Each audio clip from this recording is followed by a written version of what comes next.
indicators of all the countries, right? So over here you can see the population. China is in top, second number India, and third number Pakistan. Density, India is in top, second number Pakistan, third number China. Annual growth of population, first number India, Pakistan, second India, third Pakistan. Oh, sorry, China. Sex ratio, first number India, second number Pakistan, third number China. Fertility rate, first number Pakistan, second number India, third number China. Urbanization, first number China, second number Pakistan, third number India, right? So over here, these are the rankings. So in some aspect, some demographic aspect, Pakistan is above, and in some demographic aspect, this China is above, right? So China has the highest population, closely followed by India, right? If we look at the global population, out of every 6 person living in the world, one is an Indian and another is Chinese. Okay, so if you will compare in entire world, you will get Indians, you will get Chinese, right? The population of Pakistan is very small and account for roughly about 1/10 of the India, China and India. So first we are comparing the population. So in population, you can see China is in top, India. So India and China, they are near about same. So this is what we compare. But you can say Pakistan, it is 1/10 of the China or India, right? It is 188, not even 1,000, right? Second factor is density. Density is basically in 1 kilometer area, how many people are living. So the China is the last. So over here, for example, this is China and this is India. So of course, this will be over here in 1 kilometer area, less people will be living because China's area is larger, right? So though China is the largest nation and geographically occupies the largest area among the three nations, its density is the lowest. Over here, you can see the density of China is the lowest. Now coming to the third one, this one, which is the population, annual growth rate of the population and the sex ratio. So let's just see. So the population growth is the highest in Pakistan, followed by China and India and China. So it is highest in Pakistan, right? Now question is, you can see China growth rate is 0.5, not even 1. So why this is? So basically what China did, China introduced one child norm, which is one child policy, right? In 1970s, China introduced this. In this policy, what happened basically, like you can only have one baby, right? So now because of this, what happened? Now coming to sex ratio, right? Sex ratio also you can see it is less in China as compared to other countries. So now what is first of all sex ratio? It is like in 1,000 males, how many females are there, right? So it is the balance between females and males. Like in 1,000 male, how many females are there? So sex ratio is low and biased against the female in 3 countries. In three countries, in all the 3 countries, it is biased. Like everyone prefers sons over females, over daughters. Okay, and plus and in China it was one child policy. So what people were doing, they only want to have the son, not the daughter, right? So because of this, also you can say there is a disbalance in China. Now basically what happened, see, if you will have only one baby, right, our time will come when young population will be less, but the elderly or the old population will be more, right? If you want to grow a country, you should have the young population more because they are the working population, right? So now what happened? Because of one China norm, China got to know that there will be more elderly people in proportion to the young people, right? Because of this, China removed the one child policy. It was allowed to have 2 children from a couple. Clear? Yes. Okay. Now coming to fertility rate. So fertility rate is also low in China and very high in Pakistan. Why? Because China you are allowed to have only 2 babies, right? But in Pakistan you can have many. So that's why in China it is low and in Pakistan it is high. Coming to urbanization, because China is very developed, so China have highest urbanization with India having only 33% of its people living in the urban area. Clear? So highest China and India has the least urbanization in the as compared to all the countries. Clear? Yes. So sometimes they will give you the question, compare the demographic indicators of India, China and Pakistan. Okay, so over here you will compare like this. Okay. So now how you are going to make notes? First of all, you will write economic development indicators of India, China, Pakistan. Okay. Then you will write this is the first. Okay. First is line demographic indicators, India, China and Pakistan. Okay. Then you will write first one. This one is estimated population and you will write A, estimate population and this. Then B, density. Then the second point. Third, annual growth rate of population. This. Fourth, sex ratio. This. Fifth, fertility rate like this. Clear? Okay, ma'am. So you can quickly write it down. First, write the heading.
Ma'am, can you scroll?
Mom, can you scroll?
Done, ma'am.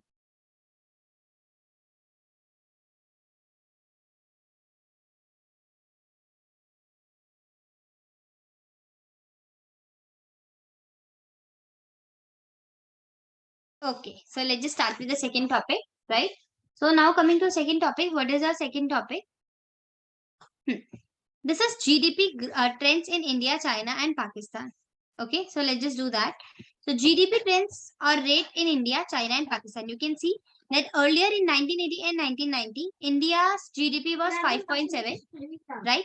And China was 10.3, and third was Pakistan, right? But in 2015 and 17, India GDP increased, but China and Pakistan GDP started to fall, right? So let's just see like how you will write this. So first of all, China has the second largest GDP of this trillion, and India was this, and Pakistan GDP was this. Okay. So see, when the country were finding it very difficult to maintain a growth rate of even 5%, China was able to maintain near double-digit growth rate for one decade. You can see they were maintaining like everyone has 5, 6, 7, but China had 2 digits, right? So this was the thing over there. But in the 1980s, Pakistan was ahead of India. China was having the double digit, and India was at the bottom in 1980s. Okay, but in 2011 and 15, there has been a decline in China's growth rate, whereas Pakistan met with a drastic decline at 4%. Some of the scholars hold the reform process introduced in 1988 in Pakistan and political instability over a long period as reason behind this trend. Right. So over here in 1980, it was the situation, but what happened? It came to reverse. Right now, China and Pakistan policy came down, and why? Because there was a political instability was the reason behind this. Clear? So you will write second, growth rate trends in India, China, Pakistan. Just write it, and then you will write the explanation. Clear? So if they ask you to compare the growth rate, GDP growth rate trends in China, Pakistan, so you will write this. Okay. Okay, ma'am.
Ma'am, can you scroll?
Done, ma'am. Okay.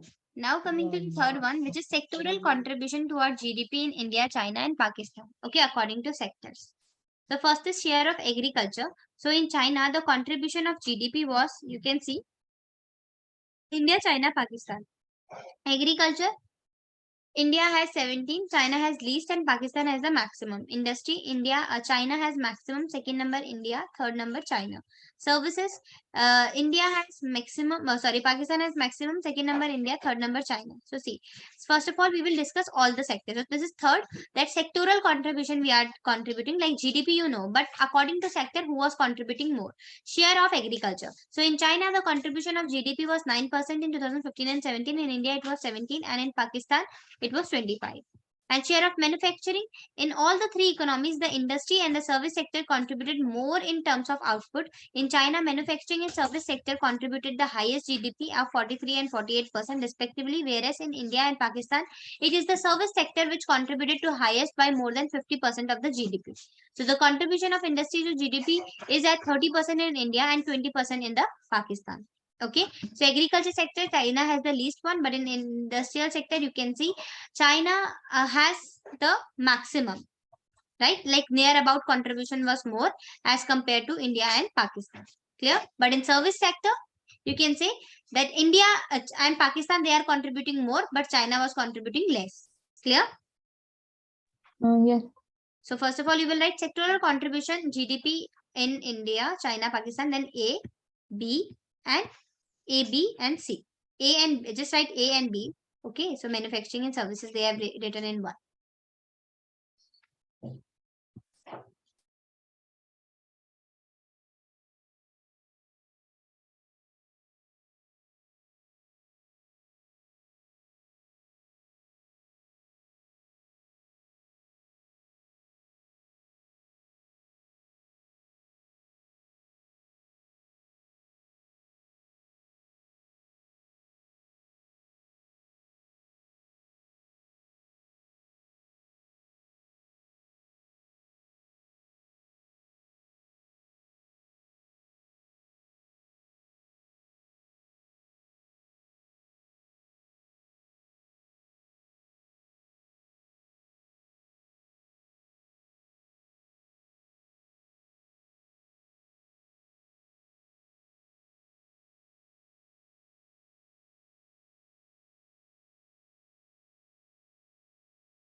Ma'am, can you scroll?